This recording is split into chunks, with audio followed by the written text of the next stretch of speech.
안녕하십니까. 반갑습니다. 증시각도TV 시청자 여러분, 투자자 여러분, 반갑습니다.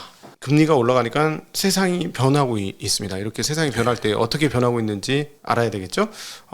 그 전후좌우로 뛰어난 해안을 갖고 계신 우리 애널리스트계 그룹 김학균 신한증권 센터장님 모시도록 하겠습니다. 센터장님 어서 오십시오. 네, 안녕하십니까? 네, 안녕하세요.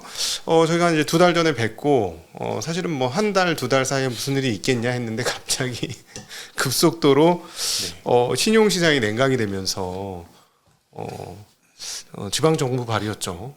그래서 타격이 아마 더 큰 게 아니었나 싶은데 지금 갑자기 혼돈 속으로 좀 빠져들고 있습니다. 금리가 올랐고 근데 현재 상황들을 우리가 어떻게 봐야 될까요?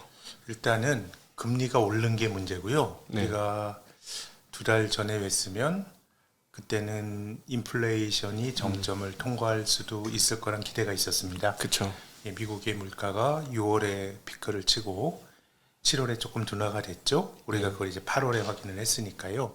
근데 8월 물가부터가 뭔가 미국의 경우는 헤드라인 물가는 둔화가 되는데 잘 전이가 안 되는, 한번 오르면 잘 떨어지지 않는 이 핵심 영역의 물가가 이제 높아지면서 이제 그때부터 이제 금리가 강하게 올라갔고요. 음식료와 에너지를 뺀 근원 물가 지수. 그렇습니다. 네. 그러니까 뭐 잘 아시겠습니다만은 이제 근원 물가라고 하는 게 잘 변하지 않는 경직적인 물가의 성격이 있거든요. 네. 왜냐하면 에너지나 그 식료를 예를 들면요. 유가도 막 30%가 올라갔다 떨어졌다 하잖아요. 그렇죠. 굉장히 가변적이고, 상추를 예로 들어볼까요? 네. 이 상추 가격은 뭐 작황에 따라서 막 두세 배 오르기도 하고, 네. 또 그의 시세가 좋아서 또 많이 재배를 하면 또 그냥 뭐 폭락을 하기도 하고, 그렇죠. 변동성이 큰 겁니다. 네. 뭐 유가를 마찬가지고요. 근데 이 상추값이 막 등락한다 그래가지고 삼겹살 집에서 삼겹살 가격을 올리진 않죠. 네. 그거는 뭐 그냥 보고 있는 건데, 이제 삼겹살 가격이 올라가면 이건 한번 올라가면 안 떨어지는 거예요. 네. 상추나 에너지는 올랐다 떨어졌다 하는 건데요.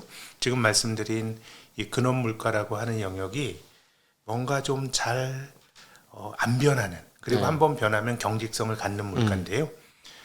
미국의 이제 전체 물가, 에너지와 식료를 포함한 물가는 6월이 여전히 정점이었습니다. 9.1에서 지난 9월에는 8.2%까지 떨어졌는데, 그런 물가는 뭐 9월이 전년 동월비 6.6% 오르면 40년 만에 최고치까지 네. 올라가서, 어쨌든 지금 여러 가지 일들은 인플레이션이 지속이 되고 시장 금리가 쉽게 안 떨어지고 이러다 보니까 금리로 비즈니스를 하는 여러 가지 것들에서 이제 줄줄이 문제가 발생을 하는 건데요. 네. 그런데 우리나라의 경우에는 이 강원도라고 하는 지자체에서 하는 사업이 문제가 됐기 때문에 굉장히 그렇지 않아도 불안한 상황에서 이제 그런 신용 이벤트가 생기다 보니까, 근데 제 생각에는 어느 때라도 금리가 올라가다 보면 낮은 금리에서 비즈니스를 하던 데서 탈이 안 난 적이 없었거든요. 네. 지금도 이제 우리가 그런 약간의 지금 이제 10월 중순인데 금융시장에서 돈이 잘 안 도는,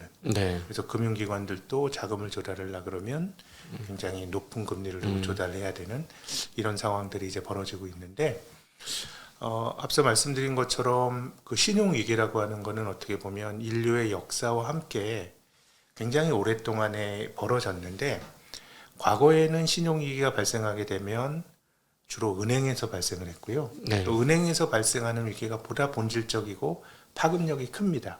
은행은 뭐 다른 금융기관보다 자기 자본도 크고 뭐 제일금융권이라고 하지 않습니까? 네. 그 어떤 경제 공동체의 기본적인 금융 인프라가 은행이기 때문에, 근데 2008년도 금융위기 이후로 그 금융기관의 자본 건전성에 대해서는 여러 가지 규제들이 많아졌거든요. 네. 그래서 지금은 글로벌하게 벌어지는 일들이 전통적으로 은행에서 대출을 받고 뭐 이런 데서 문제가 생기기보다는 어떤 그 마켓에서, 네. 시장에서 거래를 하고 하는 데서 지금 문제가 좀 생기고 있어서요. 그래서 지금 그 정부에서도 채권안정펀드 같은 거 다시 재가동한다라고 하는데, 전체적으로 아무튼 금리가 급등을 하면서 우리가 약간의 좀 신용 경색, 네. 이런 상황을 지금 경험을 하고 있습니다. 네. 신용 경색이 나면 옛날 같았으면 참 무서운 단어라서 말씀하신 대로 시스템 위기로 전이되는 상황을 항상 생각하는데 지금 말씀하신 바에 의하면 그리고 또 최근의 흐름에 의하면 한국의 이 신용 경색이 그 시스템 위기로는 넘어갈 가능성이 아직까지는 상당히 희박하다. 뭐 이게 그 일종의 전염 효과가 있어요. 네. 그래서 이것을 우리가 속단해서는 안 된다고 봅니다. 근데 이제 비슷한 일이 9월 말 10월 초에 영국에서도 있었거든요. 네. 영국에서도 이제 트러스 행정부가 들어와서 감세 정책을 내놓으면서 예. 영국의 이제 금리가 급등을 했죠. 네. 10년 만기 국채 수익률이 3.5%에서 4.5%까지 급등을 했습니다. 예. 그러니까 뭐 불과 6일 만에 벌어진 일이에요. 이제 그러다 보니까 그 영국에 있는 연기금들이 이 복잡한 파생상품 구조를 제가 쉽게 설명드릴 수는 없습니다만은 여러 가지 연금이라고 하는 거는 돈을 받아가지고 먼 미래에 돌려주는 거거든요. 네. 뭐 제일 좋은 거는 내가 연금을 20년 후에 돌려주면 20년 만기인 국채를 사가지고 하면 되는데 매칭을 한다고 하죠. 예, 그런 매칭을 거는 하는데 그렇게 운영하는 연기금은 거의 없죠. 없죠. 또 장기금이 금리가 많이 떨어지니까 이제 복잡한 파생 상품 계약을 통해서 이제 돈을 운용하는데 본질은 이제 파생 상품의 담보로 제공하는 게 연기금들이 가지고 뭐 연기금은 일단은 국채는 기본적으로 투자하는 거 아닙니까? 네. 이것이 국채를 담보로 제공을 했는데 음. 금리가 아주 단기간에 급등을 한다라고 하는 거는 국채 담보 국채가 많이 가격이? 떨어진 거고 네. 그러면 당연히 담보 가치가 떨어져야 되니까 그러면 담보를 채워놓으려면 어떻게 해야 되냐? 본인들이 갖고 있는 국채를 팔아야죠. 네. 그럼 또 국채 가격을 또 떨어지고 담보 가치가 또 떨어지는 악순환이 이제 발생하게 돼서 그래서 금리가 이렇게 급하게 올라가다 보니까 보통 그런 식의 어떤 파생 상품에 있어서도 약간의 그 투자 공학적으로 이렇게 리스크를 계측을 하거든요. 네. 근데 10년물이 6일 동안에 그 100bp나 올라간 거는 이거는 굉장히 모델에서도 굉장히 아주 낮은 확률의 네. 일종의 아주 테일 리스크가 소위 통계적으로 나타난 거다 보니까 문제가 생기다 네. 보니까 확률 분포값으로 보면 가운데 이만큼 그 끝으로 가면 몇 개 점이 끝쳤는데 이 점이 발생한 거죠. 그런 게 예를 네. 들면 발생한 거죠. 네. 이제 그러다 보니까 영란은행이 나섰죠. 그러니까 이게 참 저는 어떻게 보면 되게 우스꽝스러운 모습인데요. 영국의 소비자 물가가 9월 상승률이 10.1%로 네. 나왔죠. 그래서 11월 초에 영란은행이 이 통화정책 회의를 하면 아마도 지난 9월 달에는 50bp 올렸지만 0.75% 포인트 자이언트 스텝을 밟을 가능성이 높은데 네. 긴축을 할 거다. 뭐 해야 되잖아요. 네. 물가를 보면. 근데 이 금융 시스템에 문제가 생길 것 같으니까 영란은행이 들어가서 3주 동안 또 QE를 했어요. 돈을 풀었어요. 그러니까 네. 이게 저는 양면적인데 어떻게 보면 되게 희극적인 모습이에요. 네. 예, 뭐 자기들이 긴축을 하는 마당에 또 돈을 또 푸는 것도 굉장히 희극적인 모습이지만 또 다른 측면에서 보면 이제 금융시장에서의 교란을 막기 위한 결연함 네. 이런 것들을 이제 보여준 것 같아요. 그래서 어느 나라나 이 금융시장에서 경색이 나타나는 거는 당연히 막아야 되고 네. 지금 한국에서 나타나고 있는 몇몇 문제들도 뭐 이제 주택 가격이 장기 추세나 이런 거에 따라 좀 가변적이지만 지금은 자금을 조달하지 못하는 금융기관들이 최근에 뭐 한 10여 년 동안 돈을 많이 벌어가지고 자기 자본이 많아요. 그러니까 근데 이제 당장의 유동성이 없는 거기 때문에 이것은 조금만 유동성의 문제만 해결을 해주면 이것이 어떻게 보면 시간을 벌어주면 좀 해결할 수 있는 성격의 문제인 것 같기는 합니다. 네네. 그래서 제 생각에 영국을 보면 그러니까 세상을 이제 보는데 야 꽃꽃이 지뢰밭이야 이렇게 보는 것도 맞고요. 네. 그렇게 보면은 세상이 너무너무 불안해 보이고 좀 객관적으로 세상이 불안하게 보는 건 맞는 것 같은데 저는 뭐 계속 갖고 있는 생각이 그러기 때문에 뭔가 이제 시스템 쪽에서 문제가 생기는 거는 어떤 식으로든지 간에 막지 않겠는가. 네. 이런 앞으로의 모습이 금리는 올리는데 금융시장에 경색이 나타나면 또 돈을 푸는. 네. 인플레이션에 대처하는데 양적 완화를 대표적으로 하는 건 돈을 푸는 정책은 인플레 정책과는 상극이잖아요. 그렇죠. 인플레를 일으키는 네. 정책이죠. 근데 뭐 불가피하게 저는 오히려 영란은행의 모습을 보면서 야 이제 정말 이렇게라도 하는구나라고 하는 그런 식의 정책들이 많이 나오지 않을까라는 생각은 드는데 네. 다만 이제 그 세상이라고 하는 게 중앙은행가들이나 관료들도 마음대로 되는 건 아니니까 네. 생각지도 않은 데서 문제가 팡 터지게 되면은 또 그것이 또 전체적으로 또 전염 효과가 있기 때문에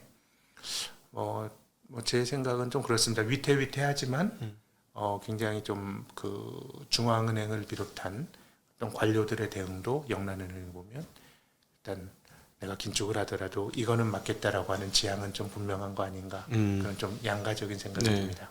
사실 뭐 인플레이션은 조금 다루기가 어려울 수는 있습니다만 이 신용 경색은 정책 당국이 마음만 먹고 금융 당국이 마음만 먹으면 해결할 수 있는 부분 아닙니까? 그 서브프라임 때처럼 지금 막기 어려운 상황하고는 조금 다를 것 같은데요. 제 생각에 그거는 우리가 알 수는 없는 것 같아요. 네, 알 수는 없죠. 그것이 어떤 포지션에 어떻게 될지는 네. 알 수는 없고 금리가 그렇게 발작적으로 움직이게 되면 뭐 생각지도 못한 일이 어디서 숨어 있는 거. 크레딧 스위스 같은 경우도 굉장히 뭐 여러 가지로 뭐 어렵다는 얘기들이 나오는 거 아닙니까? 네. 그래서 저는 그 우리가 사전적으로 알 수는 없습니다. 다만 이제 그래도 제가 견지하고 있는 생각은 2008년도 리먼 브라더스 파산 이후에 거대 금융기관을 날렸을 때 치러야 될 코스트.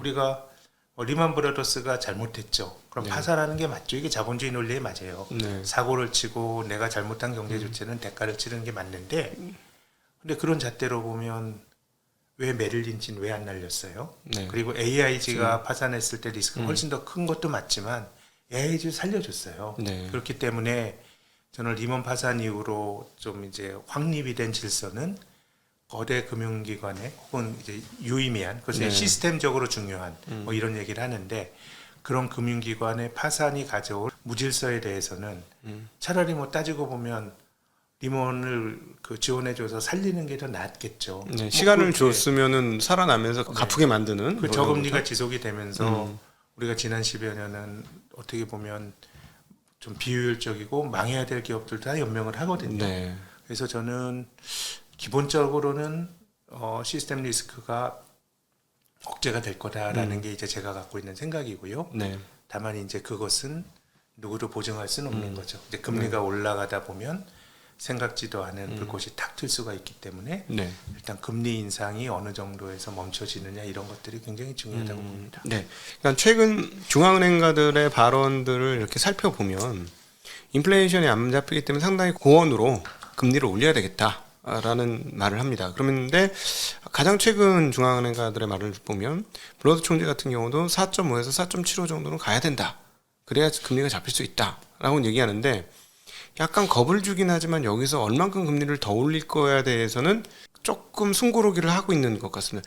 우리가 4%대까지 굉장히 빠른 속도로 연준이 그러니까요. 점도표를 올렸고 쉴 새 없이 두들겨 패는 느낌을 받았는데 4.75 가니까 뭐 제가 잘못 모르겠습니다. 저희가 보유 편향인지는 모르겠는데 그 중앙은행가들이 5% 중반대는 쉽게 얘기를 못 꺼낼 것 같은 느낌이 좀 봤거든요. 저는. 아, 네. 네. 근데 이거 잘못했다가는 또 얻어맞으니까 조마조마한 부분이 있는데 어떻게 보십니까? 이게 소위 말하는 터미널 레이트죠. 네. 근데 뭐 아직까지는 전체적으로 좀 여전히 매파적인 네. 그런 게 우세하다고 봐야 되고요. 마지막 올릴 때까지는 매파적으로 대처하는 게 또 본질적으로 맞습니다. 네. 내가 이제 어차피 금리를 올리고 금리가 올라가는 거는 이제 물리적으로 경제 활동을 하는 사람들에 영향을 주는데 사실은 거기에 대해서 일종의 포워드 가이던스를 주는 거는 그 시장 사람들에겐 영향을 줘요. 네. 미리 이제 중앙은행의 행동이나 이런 거를 반영을 해서 주가나 아니면 채권 가격은 움직이는데 네.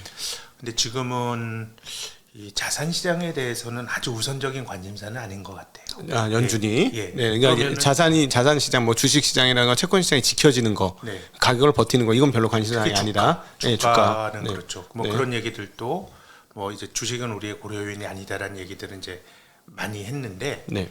근데 이제 그 금리가 올라갔을 때 실질적으로 우리가 그 리얼 월드에서 경제 활동을 하는 사람, 금융용이 아니라 경제 활동을 하는 실제 금리 자체가 중요하거든요. 네. 올라가면 내가 앞으로 뭐 어떻게 할 거야랑 상관없이 그 자체가 내가 대출이자 늘어나고 하는 거예요. 그래서 이제 인플레이션을 잡아야 된다고 하면 제 생각에는 기대 심리를 꺾는 것도 긴축의 가장 중요한 목적이니까 금리를 올리는 순간까지는 이 비둘기파적인 화법으로 하는 건 전 옳진 않다고 봐요. 네. 근데 이제 그래도 제가 볼 때는 조금 유의미한 금융시장에서 야 연준이 변화가 있는 거 아니야라고 했던 거는 10월 11일 날 연준의 2인자죠. 연준 부의장인 브레이너드라고 하는 이 사람은 뭐 연준의 실세 중에 실세죠. 네, 부의장. 부의장이고 이 오바마 정부에서 재무부 차관도 했고 네. 작년에 이제 차기 연준 의장을 뽑을 때 물론 파월 의장이 연임이 됐지만 그 바이든 대통령이 하고 싶어 면담을 했죠. 할 때 브레이너드와 더 면담을 더 길게 했다는 거 아니에요?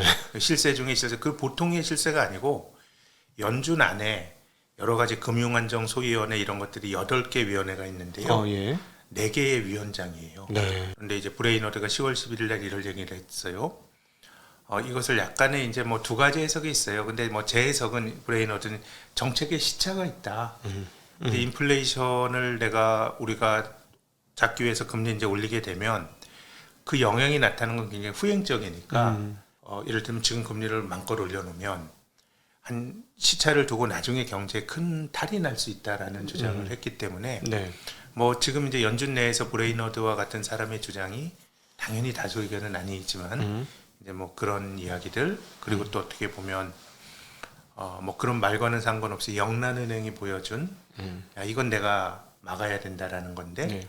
이것이 물론 이제 그렇기는 해요. 뭔가 금리를 낮춰가지고 문제를 해결하는 게 매우 심플한데 영란은행도 그건 아니에요. 네. 어쨌든 과도하게 올라가는 것을 막는다 뭐 이런 정도니까 이것이 중앙은행가들이 꼭 주가를 끌어올리는데 어떤 트리거가 되는 그런 식의 것은 지금 기대하기는 어렵지만은 뭔가 조금 변화의 조짐은 일부는 있으나 네. 아직 대세는 아닌 것 같고. 근데 확실히 그 5% 근처에 오니까 네.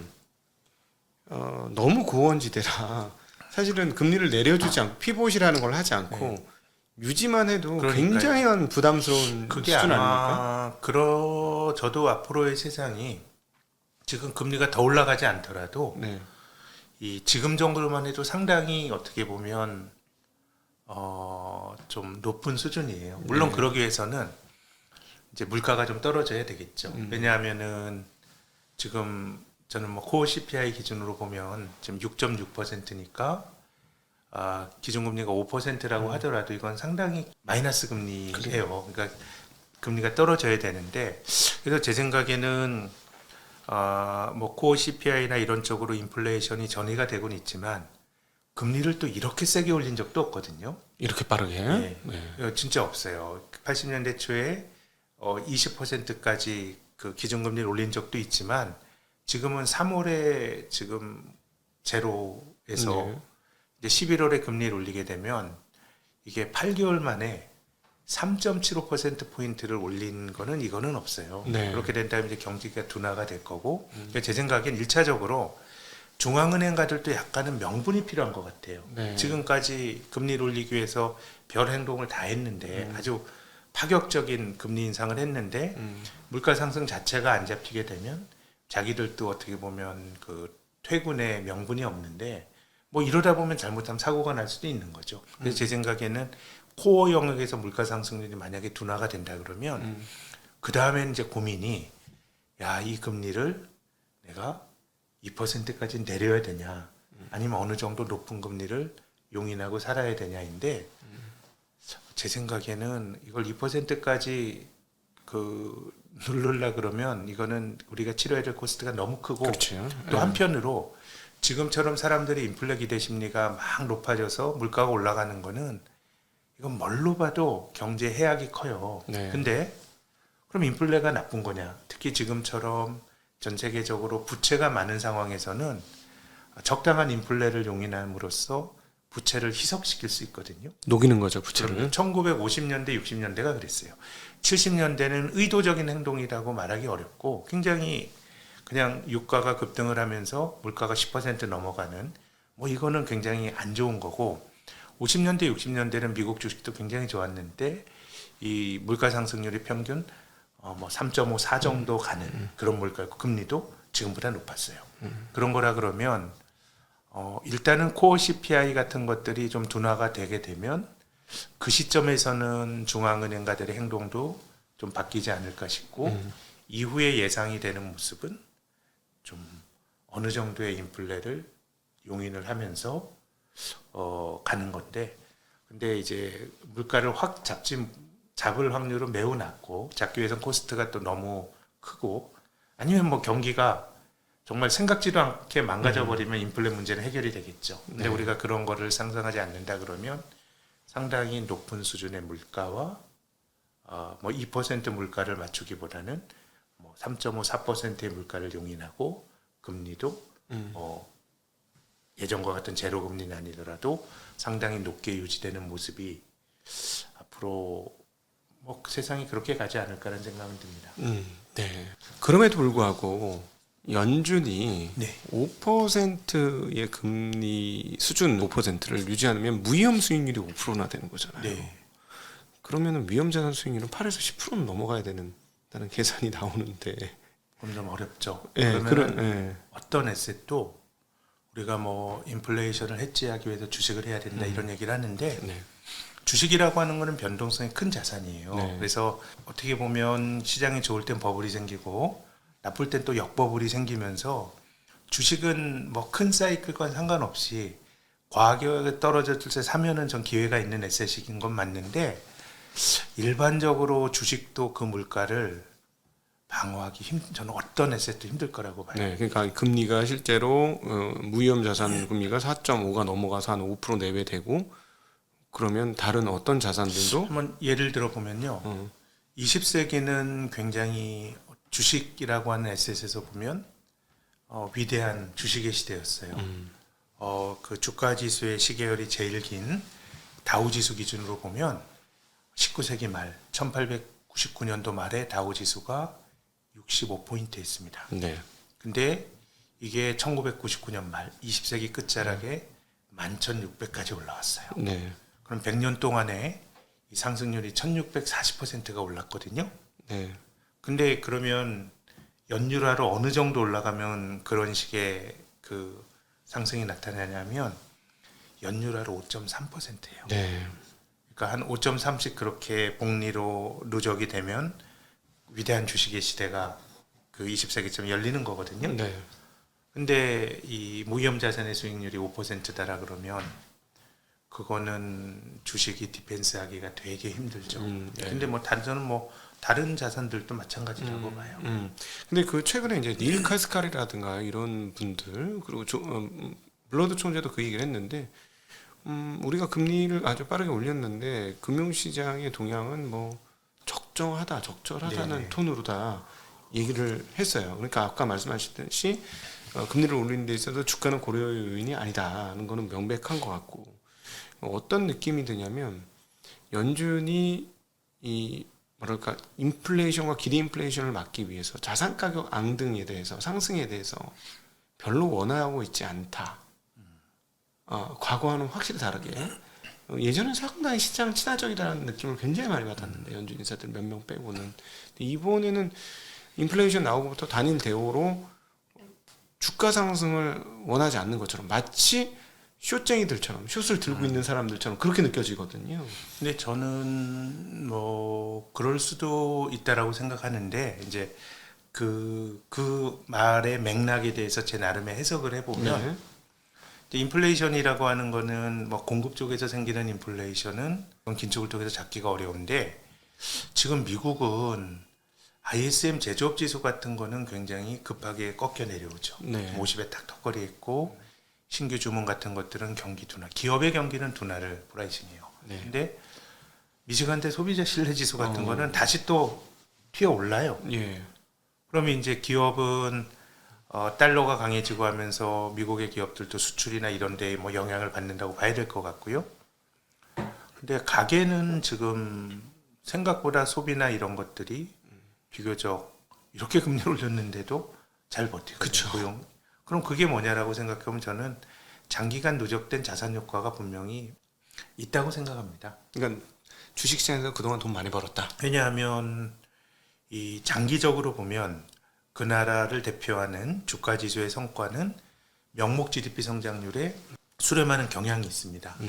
2차 대전 이후로 장기적으로 보면 미국의 S&P 500 지수는 연평균 한 7.3% 올랐고 배당을 뺀 겁니다.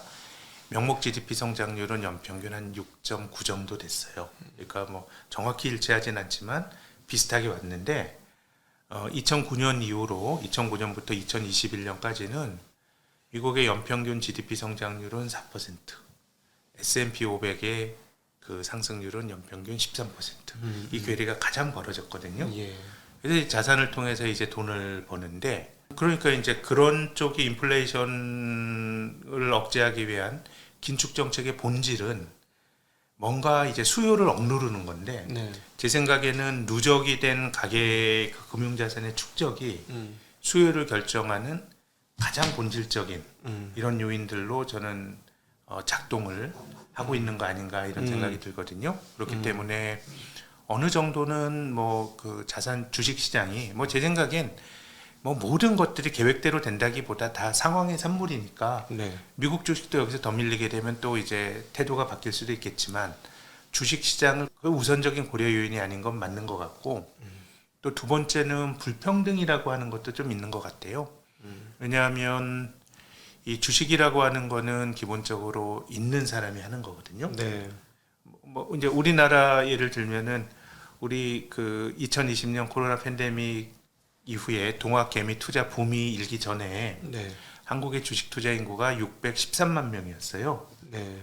근데 2020년, 2021년 지나면서 작년 말에 거래소에서 발표한 주식 투자 인구가 1,370만 명. 더블이에요. 네. 더블이에요. 굉장히 크지만 증권회사 다니는 제 감으로 보면 투자 하는 사람도 많이 늘어났고 온 국민이 다 주식 투자할 것 같은데 5천만 명에 1,370만 명 하는 거예요. 경제활동 인구 따져도 3,700만 경제활동 인구 중에 1,300만 하는 거고요. 네. 미국처럼 주식 좋아하는 민족도 국민성 가진 나라도 이 주식 투자하는 사람들은 국민의 반이 안 돼요. 그런 거라고 보면 실물 경제 성장은 둔화가 돼 있는데 주가를 통해서 부가 축적이 된다 그러면 이거는 이게 뭔가 부의 불균형이 네. 기본적으로 또 투자라고 하는 거는 조금이라도 돈이 있는 사람들이 하는 거거든요. 네. 그렇게 본다 그러면은 뭐 저는 뭐 모든 정책이나 세상을 바라보는 관점은 이것이 영구히 지속이 되는 불변의 진리 같은 건 없다고 봐요. 네. 주가가 더 떨어지게 되면 시장을 바라보는 관점도 바뀔 거라고 보는데 말씀드린 것처럼 뭐 그렇게 주가가 떨어지면 연준이 풋을 사주는 풋을 하는 이런 정도의 모습이 기본적으로 아닌 것 같아요. 말씀하신 것처럼 미국이 S&P가 최근 10년간의 그 2008년도 이후에 상승폭이 워낙 컸고 네. 그러다 보니까는 가게들이 지금 주가 깨졌음에도 불구하고 자산을 수요하고 있는 것들이 분명히 상당하다라는 측면에서 보면 네. 결국 자산의 증가가 어딘가 딱 보관이 된다고 할 때 한국 같은 경우는 그게 부동산에 보관이 되는 경우가 굉장히 많잖아요. 미국도 충분히 2008년도 그 리만 사태 이후 경색이 되었던 흐름이 이제 10년이 지나면서 풀리는 것 같거든요. 부동산 가격 최근에 오른 걸로 봐서는. 그러면 부동산 가격 이미 케이스실러 주택 가격 지수는 뭐 계속 이제 고점에서 내려오고 있습니다만 전년 대비로는 두 자릿수 증가가 분명히 맞을 것 같고 연말까지도 아마도 지난번에 16%를 찍었으니까 20대 주택 가격 지수가 그러면 주택 가격이 오르면 렌트비는 결국 거기 후행한다는 측면에서 보면 앞서 우리가 코어 CPI 얘기를 했는데 의외로 코어 CPI가 안 떨어지기 때문에 연준의 피벗이 우리가 생각하는 것보다 월등히 뒤에 나올 수도 있지 않는가. 그리고 그런 이 고공행진이 것들, 고원행진이 네. 오래 가지 않을까. 그런 것들이 좀 불안 요인이죠. 특히 네. 이제 주거비는 제 생각에는 주택 가격의 함수기도 하지만 특히 월세는 금리의 함수기도 하거든요. 네. 그러니까 금리 올리는 게 다시 또 렌트비를 올리는 작용을 할 수 있어요. 근데 이제 미국의 그 물가 지수에서 주거비가 차지하는 비중이 좀 높긴 하지만 네. 지금 다른 영역에서는 제가 좀 궁금하기도 하고 또 그 물가가 좀 그래도 궁극적으로 떨어질 거라고 보는 거는 앞서 말씀에 이렇게 금리를 올리는데 이게 어디까지 버티느냐라고 생각을 하면 또 11월에 또 빅스텝을 자이언트 스텝을 하면서 4%가 된다면 그건 또 또 본질적으로 다른 문제거든요. 다른 영역에. 그렇게 본다 그러면 저는 그래도 연말 연초가 되면 코어 영역에서도 물가 상승률이 좀 둔화가 되지 않겠는가. 그렇게 본다 그러면 중앙은행가들의 행동도 바뀔 수 있고, 근데 뭐 우리가 그들의 마음을 알 수는 없지만 이제 그들을 해석하는 시장의 센티멘트로 좀 바뀔 수 있어서 결국은 금리를 이렇게 올리는데 물가가 계속 고공행진을 한다? 이건 아니라고 봐요. 예, 언젠가는 꺾이지 않을까라고 생각을 하는데 그 시기가 제 생각에는 연말 연초 정도가 되면 변화가 있지 않을까 생각을 합니다. 네. 그렇다는 건 금리를 그 상황에서 해서 인플레이를 꺾는다는 건 금리의 수준을 봐서는 미국은 이제 경기는 무조건 둔화, 침체. 네. 이거는 명확한 거 아니냐. 생각보다 좋다라는 게 지금까지 저는 그런 감인데요. 그래도 이게 견디기 어려울 것 같아요. 네. 그래서 뭐 경기에 대한 여러 가지 우려가 나오는 게 제 생각에는 합리적인 관측이라고 봅니다. 네. 그리고 이제 그 지금 예대금리 차가 미국에서 2년물, 10년물 역전은 뭐 이제 옛날 얘기 수준으로 계속 40bp 이상 벌어져 있는 상태고, 이번 주 들어오면서 어떤 일이 벌어졌냐면 3개월물하고 10년물하고 붙어버려요. 네, 네. 예, 한 번은 10bp 언더까지 떨어졌습니다. 두 개의 금리 차가 7bp 때까지 떨어졌고요. 지금도 뭐 한 10bp 정도 수준밖에 안 되는 수준의 금리 차예요. 이거는 2년, 10년분보다 훨씬 더 의미가 네. 있지 않습니까? 네. 예. 그거는 뭐 이 단기물은 중앙은행의 그 생각을 반영하는 거라고 봐야 되고요. 네. 그 기준금리의 영향력이 있는 거고 10년물은 장기적인 경기와 인플레를 반영하는 거니까 그것이 교과서적으로 장단기 금리가 역전이 되면 이제 침체의 징후인 건데 그렇게 되면 저는 경제라는 거는 그런 상황이라 그러면 거기서도 물가가 오르긴 좀 힘들겠죠. 네. 예, 그것 자체가 뭔가 어떤 인계치에 가고 네. 있다는 모습인 것 같아요. 물론 경기가 나빠져서 물가가 떨어지는 게 또 금리 상승이 진정이 되는 게 또 주식과 같은 자산의 뭐 100% 호재냐 뭐 다르게 해석할 수는 있는데 그 현상 자체는 저는 이제 어떤 물가의 피크 혹은 경기의 둔화 네. 이런 것들이 좀 임박했음을 보여주는 징후들이라고 저는 봅니다. 근데 3개월과 10년물의 금리가 붙었다는 건 은행 입장에서는 네, 대출을 할 의지를 상실시키게 만드는 그럴 수 예, 있죠. 뭐 조달 가상금리를 엄청나게 받지 않는 한 그러니까요. 3개월물이면 조달인데 조달과 대출이 원가와 매출가가 똑같은 상황이 왔으니, 그러니까 최근에 뭐 제이미 다이먼이라든가 뭐 시티은행의 뭐 CEO라든가 이렇게 계속 골드만삭스 CEO가 6에서 9개월 안에 침체가 온다라는 얘기를 하는 것이, 자기네가 이제 이런 상황에서 지금까지 돈은 잘 벌었지만 이 금리 상황에서는 자기네 이제 대출할 수 있는 그런 의지들이 상당히 박약되니 그런 거 아닌가 하는 생각이 많이 그런 들거든요. 면도 있죠. 참 세상이 이제 또 얼마 전에 금리가 떨어지면서 특히 이제 마이너스 금리까지 가면서 은행들이 특히 유럽의 은행들은 엄청 어려웠거든요. 도이치뱅크 이런데 굉장히 장기적으로 어려워졌잖아요. 그러니까 이게 지금 올라가면서 지금 정반대 현상이 발생하고 있는데 아무튼 저는 그런 모습들이 아주 지속 가능한 모습 아닌 것 같아요. 그래서 뭔가 이제 인계치에서 나타나는 모습이라고 봐야 되겠죠. 네. 여러분은 지금 신영증권 리처드 센터장이신 김학균 센터장님과의 증시각도 TV 대담을 듣고 계십니다.